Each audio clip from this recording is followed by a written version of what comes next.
Good morning and welcome to Llanblethian Orchard. Today this is just a quick trial virtual tour of the orchard. The idea is when the trees are in blossom, I'm going to fly through the drone and narrate as I go and walk behind it. So this is just a quick experiment to see how well it works. So as you can see, I'm heading along the ground now to the start of the main part of the orchard. We're down here on the floodplain between Cowbridge and Llanblethian. It's damp ground here, and if you look, there's a stream just here. And in fact, you'll probably be able to see, if we have a quick look down there, that there's actually a marsh marigold that always grows along the stream here. So it should be just about in flower now. Yeah, there it is. It's looking pretty good this year. It's one of those things I've always hoped would spread further around the land, but it's only ever stuck in one clump here. I wonder why. I'm wondering if it needs a second plant for the seeds to germinate or something. But it's a very pretty plant, and I hope at some point it spreads further. But that's a brief aside. So now we're roughly at the start of the orchard, and the first tree here is a fairly early eating apple variety. It's quite a famous one, Katie it's called.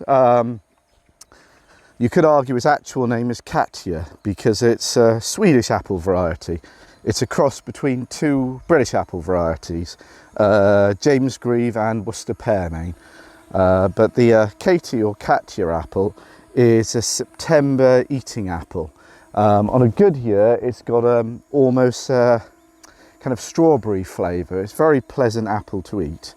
The apples are a fair size as well, and the trees are fairly hardy. They don't get much in the way of disease. Their only real issue, I'd say, is it does look slightly dwarfing. Although the tree's of some size, it doesn't seem that vigorous a variety, but it's fairly disease resistant. And if you leave the fruit to get very, very ripe near the end of the till they're almost going overripe, the acidity drops down.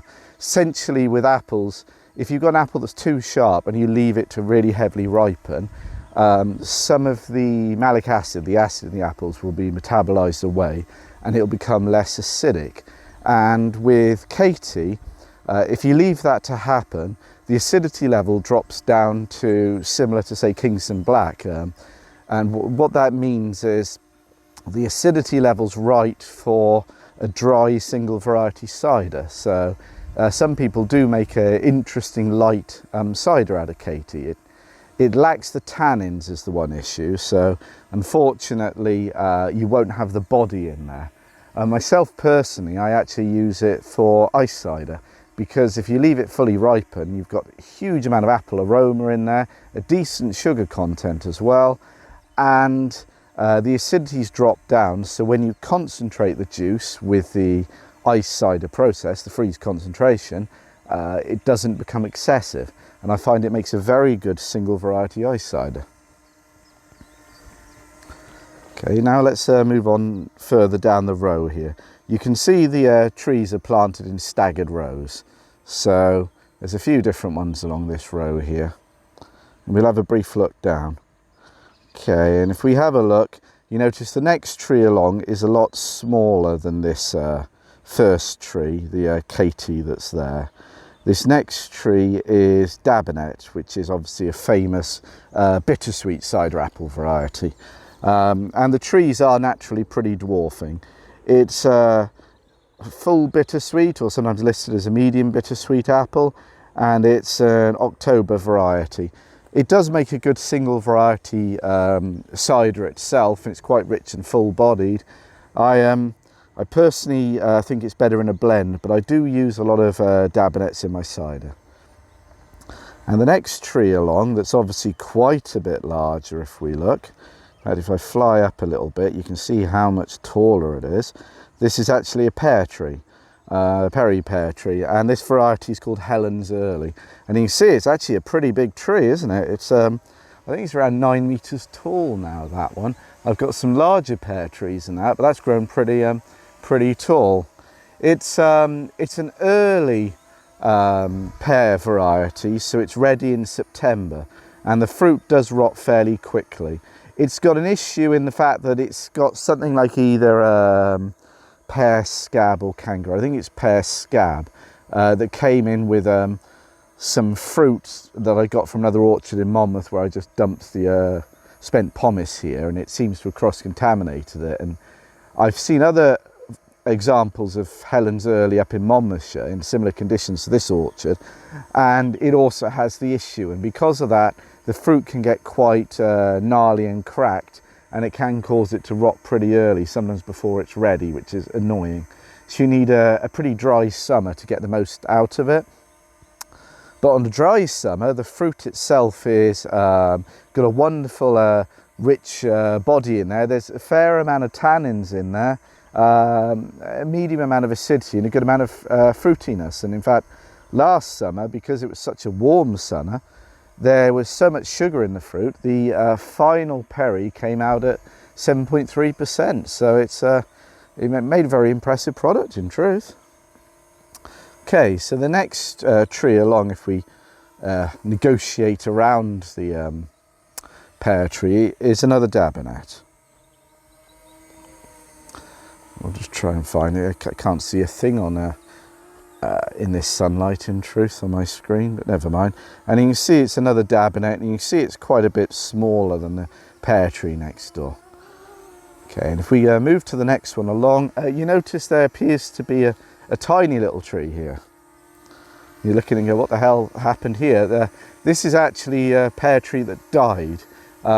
It just completely died for apparently no reason, and I left it be and thought, oh well, that's the end of that. And then a year later it started growing from the rootstock. Because the apple and pear trees here are both grafted. I'm not sure exactly what's gone wrong with it, but essentially the top variety died while the roots survived, and I've just left it be, in truth, because I was looking at it going, well, do I really dig it out? You need to leave the ground fallow for several years after you dig out a tree before you replant, to avoid what's called replant disease. So I've left it be, and in truth I've grafted over it with another variety I grow called Barnet. And if you notice, 2 branches are flowering on there. That's the Barnet. So eventually perhaps that will become a pear tree, but that's a bit of a long process. And finally here, this big tree is another famous old cider apple variety, and that's a sweet coppin. And you can see it is actually a pretty big tree here. When I first planted these trees here, they did struggle, and there was quite a bit of dieback in the branches, and I was worried that this was a variety that wasn't going to succeed at all. But after about 5 years, they kind of recovered from it and then started fruiting pretty well. And as a variety, it's actually a core constituent in some of my later ciders now. It is a lovely variety. Its issues are it drops later in October, the skins are pretty thin and it can rot pretty quickly, and it drops pretty underripe. So it's always a balancing act of maturing the fruit for as long as possible to ensure it's ripe as possible, the cider, without losing too much. Okay, if we move to the next row of trees along here, this kind of vertical tree here, but with a few spreading branches at the bottom, is another pear tree. And this one's about to flower. It looks like there's going to be a lot of flowers on it this year. And this is called Thorn, and it's actually the oldest pear variety in the United Kingdom, I believe. It's one of my favourite pear varieties, in truth.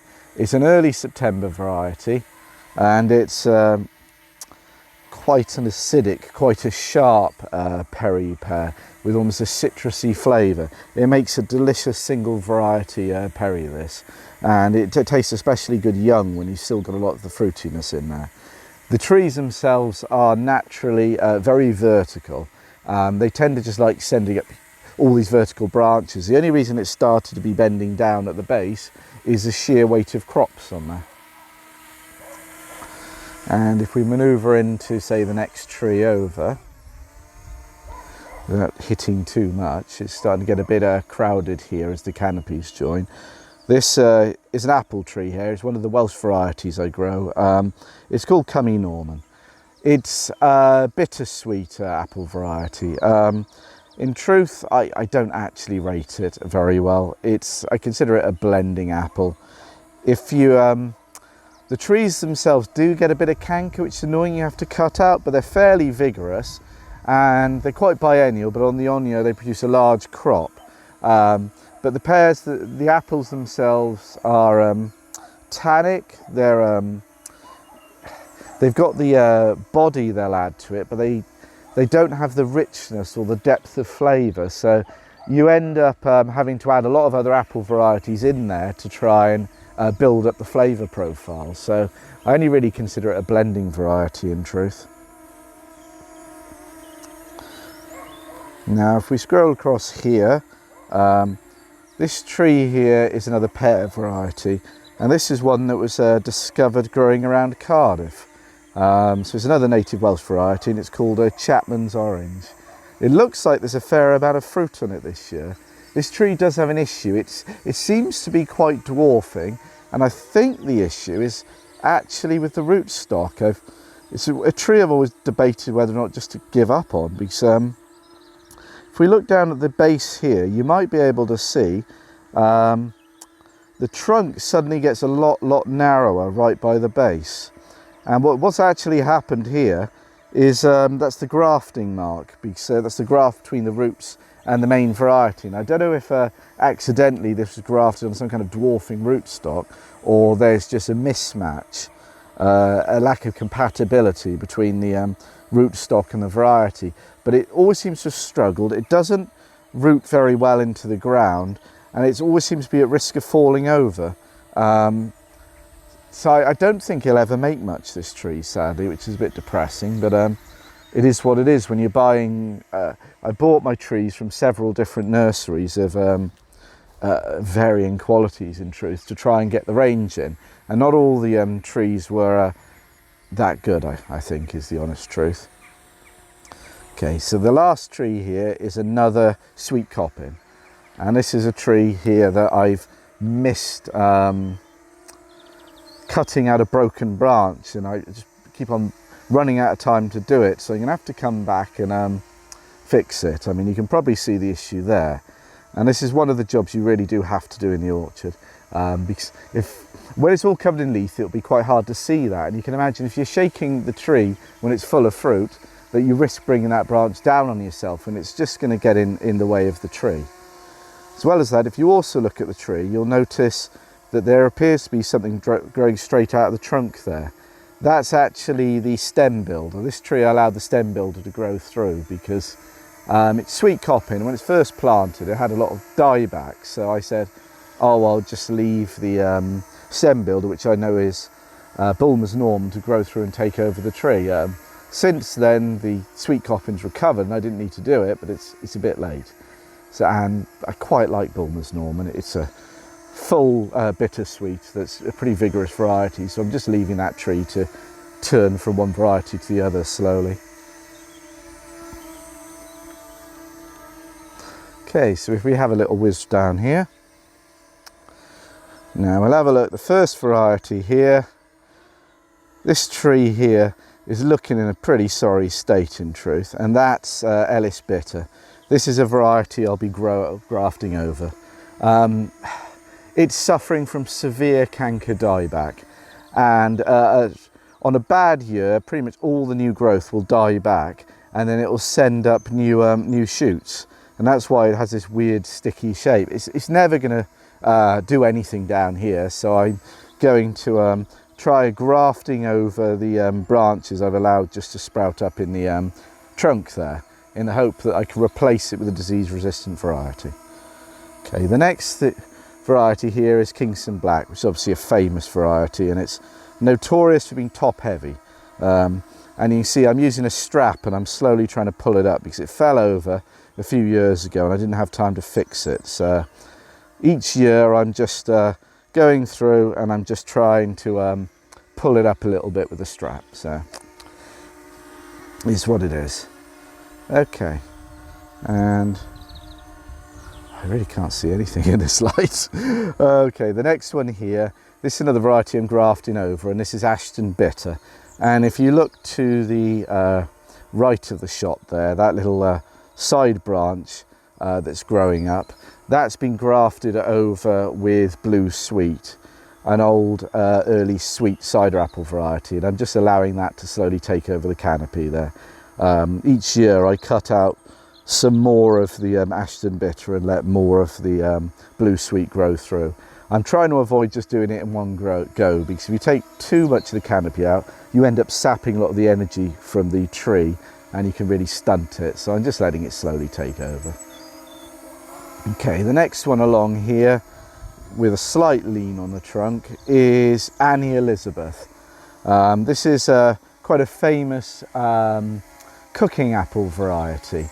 I didn't ever rate it when I first planted it, because it never seemed to do anything, but it's quite a vigorous variety that's been growing quite happily here, and it's got a pretty pink blossom, but the blossom isn't setting, and I'm not entirely sure why. I think it's lacking a pollination partner nearby, because quite often this will produce a huge set of flowers on there and very little fruit. So I've been scratching my head a bit on that, so I have to try and plant something nearby that's a definite pollination partner to see if I can fix it. Okay, finally here, this variety here is Ashmead's Kernel, which is a very famous eating apple variety, and it's got this wonderful sweet, sharp pear drop flavour. It's a very aromatic variety. I use this in my cider, and it's a small amount, about 10%, will give a je ne sais quoi to it, I'd say. It really does help with the cider, but if you do more than that, I find it can be a bit sickly and it just doesn't work. So less is more, definitely, when you're adding that one to the cider. And finally at the end here is a very small little tree here, and this was where a pear tree died a year or two after planting. The land was left fallow for a while, and so I've just grafted up a tree to plant here to replace it, and that's Pigaderin, which is a Welsh cider apple variety, and I'm basically just grafting, I'm replacing the pear tree there with that. It makes a good single variety cider, that, and I've only got 2 established trees of it here, and ideally I'd like more, because I want about 6 trees, and that would give me enough to do a small single variety batch each year, which is the plan. So if we have a look across here to the next row, this is a pear variety, and this is Gin. This is the sibling of the pear tree that died I showed earlier, where the rootstock started growing up. It's a nice pear variety in truth. The tree doesn't grow much, although it does fruit fairly well. It always looks like it's struggling a bit. I'm not entirely sure. I think it's a variety that just doesn't like these hard, heavy clay conditions, if I'm honest. Right, so I'm trying to see if I can actually find the variety. It's very hard to see in this. Ah, here we go. Right. Okay, so this here is another pear variety, and this is called potato pear.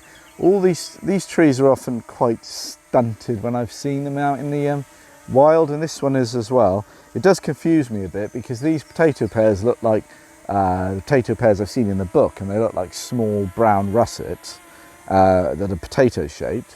And then I've seen other people claim certain trees are potato pear in Monmouthshire, where they have these giant, almost bright red pears. So I'm a little confused if it's the same variety in truth.